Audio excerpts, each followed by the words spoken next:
Welcome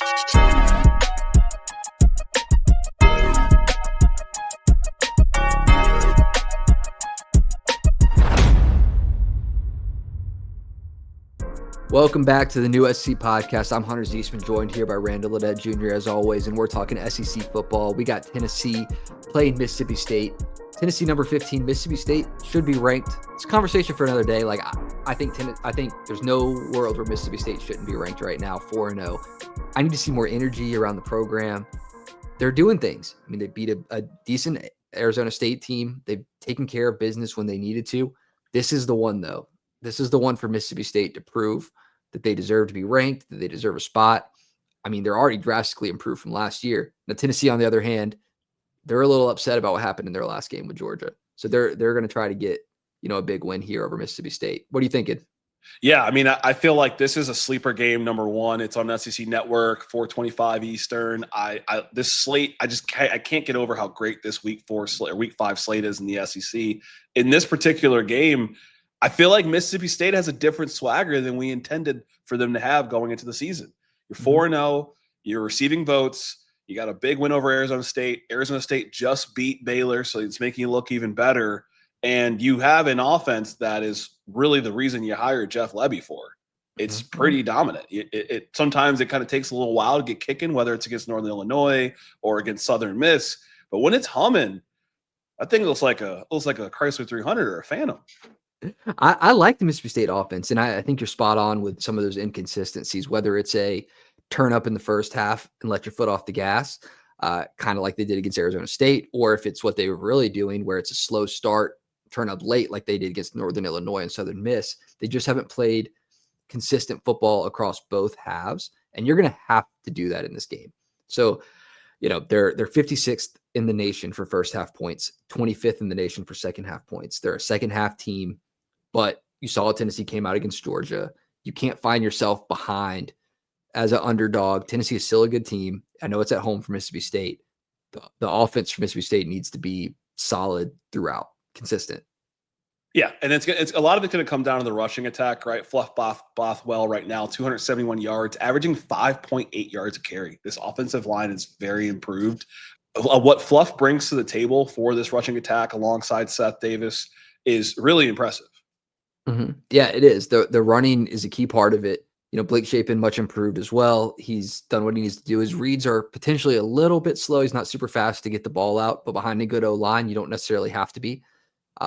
He's developing with his receivers. I know they wish they probably kept a couple of the guys they had last year at the receiver position. But I like this offense, and I like them to score in this game. Now, they're going to have to keep up with an even better offense potentially in Tennessee from statistically how they've shown. It's been the core component of this Tennessee team is air it out. Joey Aguilar, let it rip. Yeah, I mean, the Joey Aguilar, Chris Brazzell show, I mean, it just continues, right? Chris Brazzell's got 6 touchdowns right now. I think that's top 3 in the SEC. The Tennessee offense has been the story of the season. I'd be willing to bet 95% of people that cover SEC sports were not expecting it. I'm part of that 95%, but to this point, it's looked good.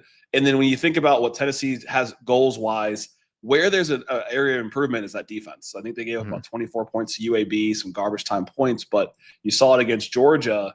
This Tennessee defense is able to be scored on, and there's some health situations this week that might change the dynamic of this matchup. Yeah, I mean, they're missing a lot of guys. I mean, the injury report for Tennessee is going to be heavy on defense. Gibson, McCoy, I mean, they're missing DBs all over the place, and you can't have that in a game like this. I mean, they've come out and made statements about it, and it's like, we're going to be missing guys, but next guy up. And I appreciate that sentiment. But in a game like this, where I'm potentially seeing a dogfight, back and forth, you want to be healthy. So I look at how they played against Georgia. UAB almost got 400 yards on them.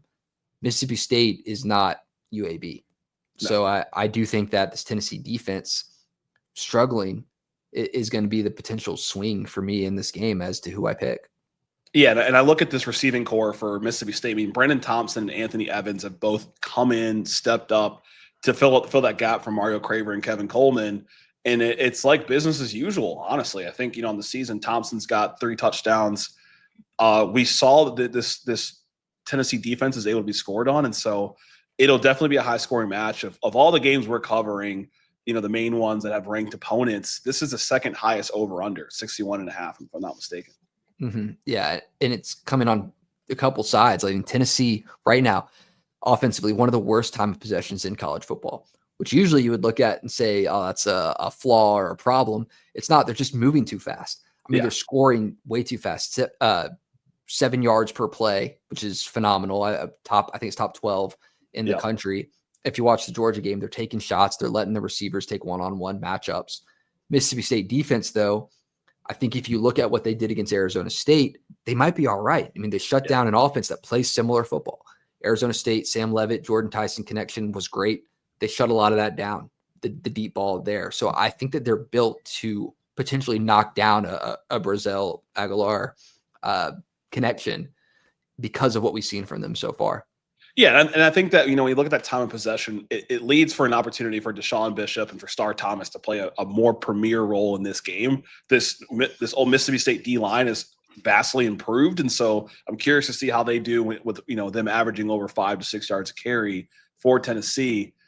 It's going to be a fun one. I'm going to be in Athens during the day, but hopefully I can get in front of a TV. Any final thoughts for this game when it comes to Mississippi State and Tennessee? A couple keys.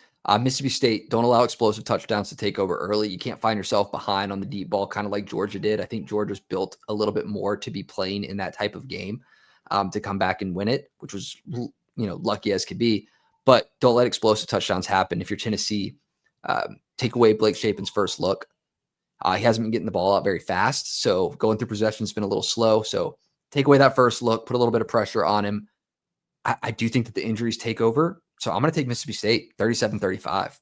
Ooh, it is at Mississippi State. There's going to be a lot of cowbell ringing. Let them ring. I'm going to say Tennessee in this game. I think it's going to be a shootout. I'm going to say 35-31.